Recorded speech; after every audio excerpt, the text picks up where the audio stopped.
मैं चुनाव के दौरान बार-बार मेरे मुँह से एक बात निकल रही थी कि मैं सिनेमा भी यहीं बनाऊँगा और सड़क भी बनाऊँगा। औरतें कहती है कि मैं मायके चली जाऊंगी और कुछ आदमी कहते हैं कि भाई तुम अपने मायके चली जाओ। तो नौटंकी तो हर लेवल पर होती है। आता है, उस घर पे हम लोग रिक्वेस्ट करते हैं कि भैया यहाँ एक फ़िल्म बनाना चाहते हैं, तो लोग खुशी से तैयार हो जाते हैं। ठीक है, बनाइए। लेकिन हाँ, जब मुंबई में थे हम लोग तब आजमगढ़ के नाम से बड़ा डर लगता था। यहाँ पर आने के बाद पता चला कि जब मैं आजमगढ़ में रहता हूँ और कोई निर्माता कहते हैं मुझे फ़िल्म बनानी है, तो मैं उनको बुलाता हूँ, पहले उनकी स्टोरी सुनता हूँ। है कि अगर ज़्यादा आपने हमको काम कराया यहाँ पर, सास ससुर ननद सबका काम अगर हम ही से कराया तो हम पक्का मायका भाग जाएंगे। तो मैंने ये चुना है, ये मेरे ऊपर थोपा नहीं गया है। अगर किसी के ऊपर थोपा जाए तो वो परेशान होगा। मैंने ये अपनी खुशी से चुना है कि ज़रूरी नहीं है कि फिल्म सिटी मुंबई अलग अलग महानगरों में हो, फिल्म सिटी आजमगढ़ में भी बन सकती है। ऐसा कर दिखाया आजमगढ़ के सांसद दिनेश लाल यादव और निरहुआ जी ने। जिस तरह से उन्होंने चुनावी दौर में वादा किया था कि मैं यहीं पे रह के लोगों की सेवा करूंगा और फिल्म शूटिंग भी यहीं पे करूंगा, तो हुआ भी ऐसा ही। आजमगढ़ में ही शूटिंग हो रही है। हम इस वक्त जनपद आजमगढ़ के समेदा में मौजूद हैं। यहाँ पे शूटिंग चल रही है। सर से सीधा बात करते हैं और जानने की कोशिश करते हैं। पहले थोड़ा फिल्म के बारे में जानेंगे कि फिल्म कैसी है, किस मकसद को लेकर के ये बन रही है, फिर और भी तमाम बातें करेंगे। सर बहुत बहुत स्वागत है। बहुत बहुत धन्यवाद। और सही कहा आपने, कोई ज़रूरी नहीं है कि महानगरों में ही फिल्म सिटी बन सकती है या फिल्में बन सकती हैं। हमारे गांव के लोकेशन में तो और बढ़िया फिल्में बनती हैं। और रियल लोकेशन की जो बात है वो बनावटी लोकेशन कितना भी बना लीजिए, जो रियल का मज़ा है वो कहीं नहीं मिलेगा। और ये बात हर निर्माता भी मानते हैं। और इसलिए आज जब हम लोग आजमगढ़ में रह के और निर्माताओं को कहते हैं कि अगर आपको फ़िल्म बनानी है तो आप आजमगढ़ आइए, तो वो खुशी खुशी तैयार हो जाते हैं कि अरे इससे अच्छा और क्या चाहिए कि आजमगढ़ के खेत खलिहान मिलेगा, आजमगढ़ का जो बाग बगीचा है वो मिलेगा, गांव मिलेगा। तो वो खुशी खुशी आते हैं और अच्छी फिल्में यहाँ बना के जाते हैं। और सच में आपने कहा, जो मैंने कहा था, वो जो भी व्यक्ति जो भी कुछ बोलता है, कहीं ना कहीं ईश्वर उसको सुनते हैं, यूनिवर्स सुनता है और वो हो जाता है। मैं चुनाव के दौरान बार-बार मेरे मुंह से एक बात निकल रही थी कि मैं सिनेमा भी यहीं बनाऊंगा और सड़क भी बनाऊंगा।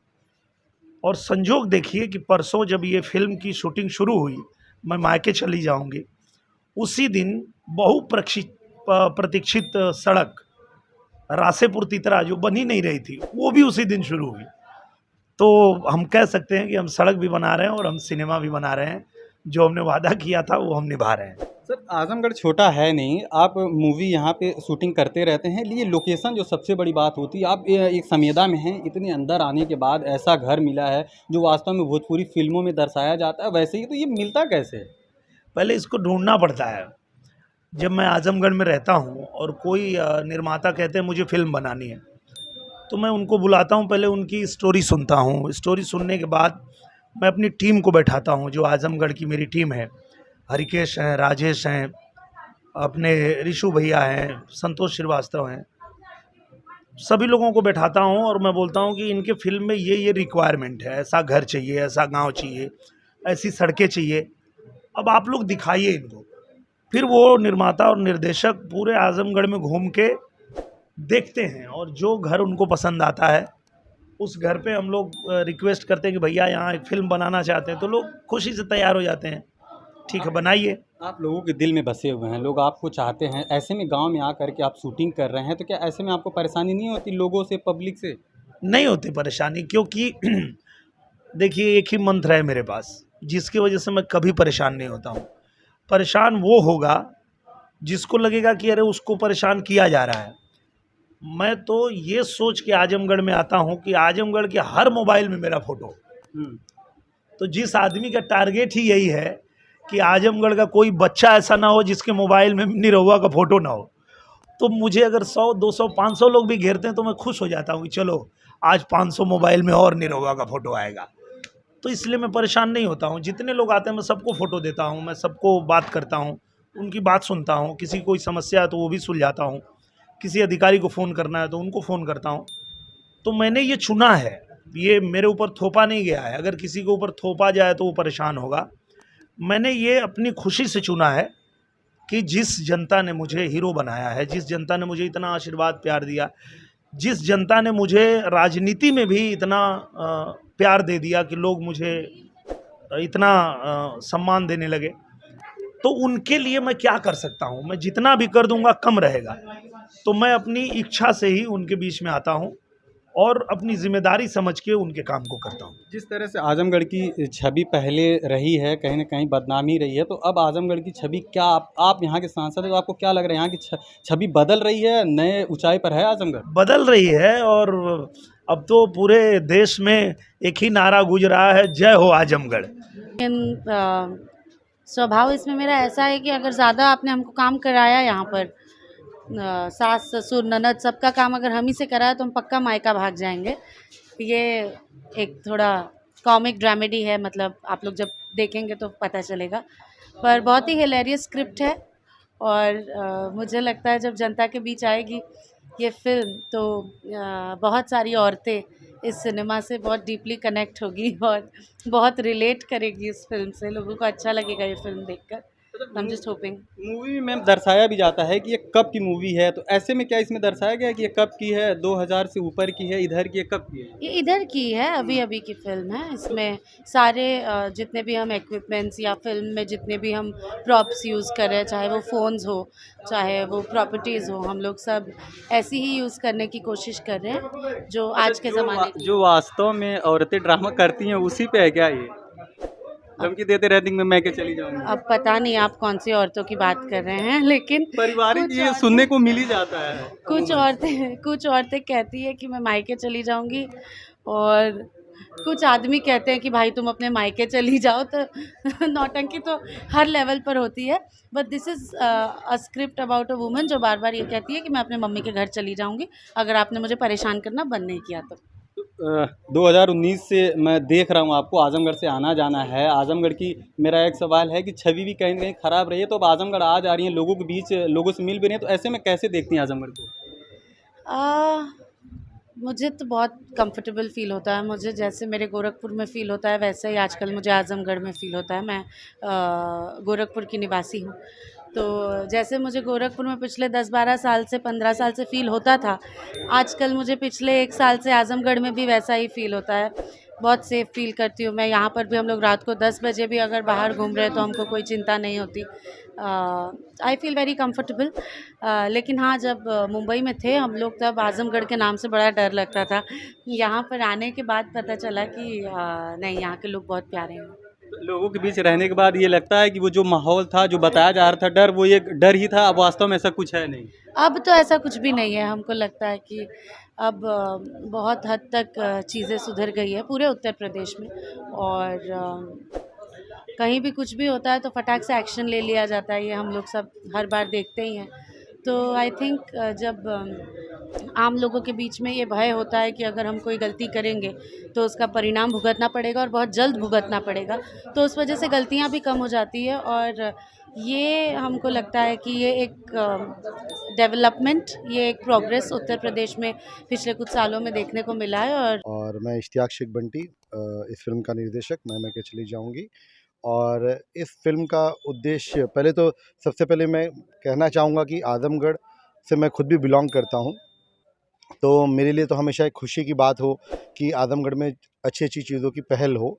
तो अभी क्योंकि हमारे जो सांसद जी हैं दिनेश लाल यादव जी निरहुआ जी, उनका भी यही कहना था कि भाई अपनी शूटिंग जो है वो आज़मगढ़ में करेंगे ताकि वो दोनों काम एक साथ आराम से कर सके। तो हम लोग ये प्लान जो है वो मैं के चली जाऊंगी कि फ़िल्म का हम लोग ने यहाँ पे शूट का प्लान किया।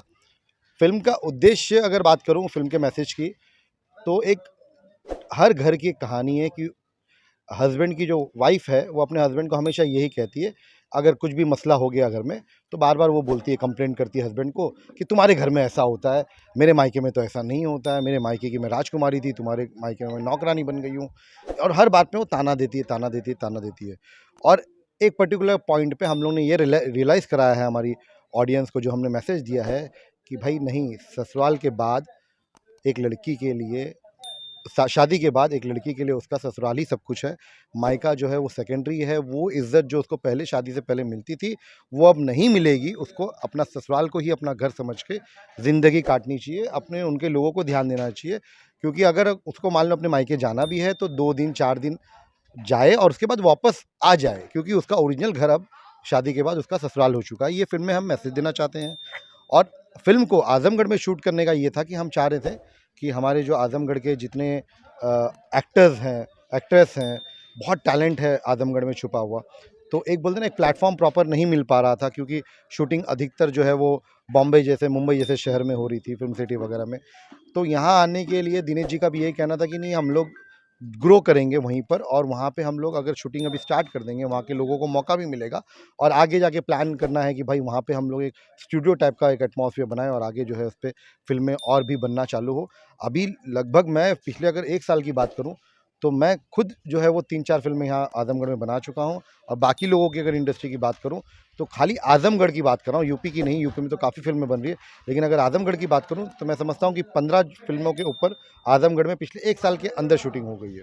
लोग भोजपुरी फिल्मों को देखना चाहते हैं, लेकिन उनके मन में कहीं ना कहीं ऐसा ये रहता है कि अगर फैमिली के साथ देखना चाहें तो वो उस लायक नहीं होती है। मतलब कुछ आप समझ सकते हैं जिस तरह से मैं कह रहा हूँ कि कुछ गंदी चीज़ें ऐसी उसमें आ जाती हैं जिसका लोग नहीं चाहते हैं कि परिवार के साथ देखें। क्या ये मूवी जो बन रही है आजमगढ़ में, मैं मैके चली जाऊँगी, तो क्या इसमें ऐसा है कि सब पूरे परिवार के लोग साथ में बिना किसी सोच के, बिना किसी डर के देख सकते हैं क्या? बिल्कुल, देखिए, सबसे पहले तो मैं आपसे ही कहना चाहूँगा, क्योंकि पत्रकार माध्यम से अगर देखें तो लोग आपको सुनते हैं, आपको फॉलो करते हैं, आपकी चीज़ों को समझते हैं। तो मैं तो यही कहूँगा कि जब अच्छा सिनेमा आता है ना, तो क्या होता है कि हम 100 सिनेमा में एक गंदा सिनेमा जो आता है ना, हम उसके पीछे भागते हैं, बाकी 99 को हम छोड़ देते हैं। तो अगर मैं बात करूँ आपसे कि अगर आपने परिवार जैसी फ़िल्में देखी है, विदाई जैसी फ़िल्में देखी है, औलाद जैसी फ़िल्में देखी है, या अभी मेरी हाल फिलहाल में 2-3 महीने पहले मैंने फ़िल्म बनाई थी आम्रपाली जी को लेके, विद्या, क्या आपने वो देखी है? तो शायद आपका सवाल आएगा, जवाब आएगा कि नहीं, मैंने वो नहीं देखी।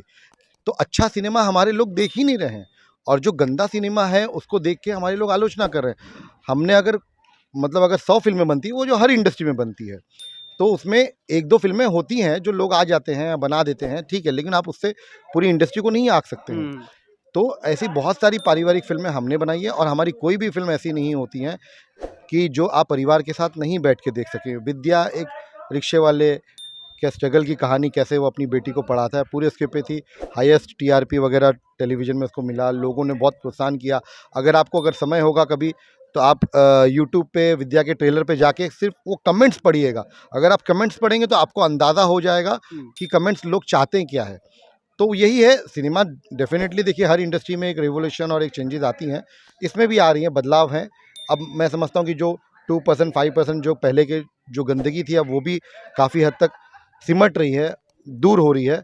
तो लोग जो है अभी फैमिली फ़िल्म बना रहे हैं, और हम भी जो है, जो जैसा कि टाइटल ही है, मैं मैके चली जाऊँगी, और जैसा कि मैंने आपको बताया कि इस फ़िल्म का उद्देश्य क्या है, तो ज़ाहिर-सी बात है, कॉन्सेप्ट सुनने के बाद ही आपको समझ में आ चुका होगा कि ये फ़िल्म हम आराम से अपनी फैमिली के साथ देख सकते हैं। यही फ़िल्म नहीं, हमारी बनाई हुई हर फ़िल्म, ये हमारा वादा है आपसे कि वो आप अपनी फैमिली के साथ देख सकते हैं।